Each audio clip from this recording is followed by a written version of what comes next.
Hey guys, Super Nintendo here with a video review for you. This time, by popular vote, actually it was a tie, so I flipped a coin and it looks like we're reviewing Sunset Riders for the Super Nintendo by Konami. Now this game is fairly sought after. It's kind of expensive. I spent about $65 at the retro video game store that I worked at. They gave me a 10% discount. And right now it goes for about $70. So let's take a look and see if it's worth it. Sunset Riders was released in June of 1993 for the Super Nintendo. It's an arcade port that was released in 1991 by Konami. This version of Sunset Riders is the closest to the arcade version as you can get, since the Genesis version is heavily deviated from the system. Most notably, there are 4 stages on the Genesis instead of 8. This game is set in the Wild West and it's a side-scroller beat-em-up similar to the other Konami games of that era like Turtles in Time, which also came out for the Super Nintendo. You can play 2 players instead of 4 like the arcade, and you have 4 characters to choose from. Steve and Billy, who have revolvers, Bob, who uses a rifle, and Cormano, who uses a shotgun.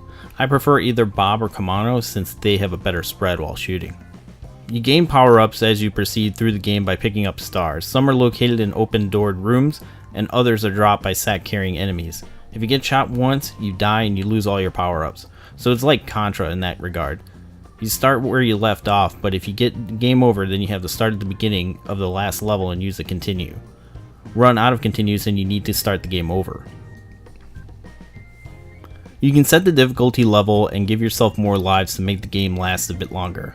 The thing about arcade games is that they're designed to take your money, so when they're ported to consoles they seem unnecessarily difficult. And this game is difficult if you're not familiar with it. It took me a while to figure out the patterns of the enemies, but once you've gotten that down, it's pretty straightforward what you need to do. Fight your way to the end of the level and kill the boss and collect the bounty. At the end of stages 2 and 5 there's a bonus level that acts like one of those shooting galleries. Shoot the random gunmen who pop up. Since there's no gun peripheral, you can control the cursor with the D-pad and it auto-selects so you don't have to worry too much about accuracy. At the end you get money which adds to your high score. While I didn't complete the entire game for time purposes, it appears that you can blow through the game in about 30 minutes if you're good enough at it. And at the end of the game it just resets to the first level only on a harder difficulty, which is what the arcade version would have done. The differences in arcade versus Super Nintendo are minimal, but there is some censorship. The women in the game are wearing more conservative garb, and the men who throw the dynamite, in the arcade they're actually women. Chief Wigwam is called Chief Scalp'em in the arcade, and there are no Native Americans to fight in the Super Nintendo version. Remember, this was around the same time that Mortal Kombat had called a ruckus about video games being too violent, so it's very possible that this was the direct cause of the censorship. Sunset Riders is enjoyable if you're willing to put the effort in to beat it, but after that you might be shelving it until a friend comes over to play. Alright, there you have it, Sunset Riders for the Super Nintendo. Now this game was very difficult for me. I got really frustrated, and I can see why people would like it because it's really challenging. It's based off an arcade game, so you can't really expect a game like that to be fair, but it's a lot of fun. Would I pay $75 for it?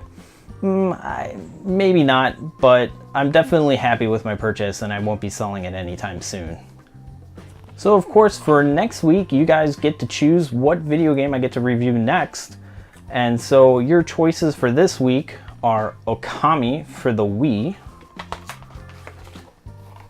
Kirby's Adventure for the Nintendo Entertainment System,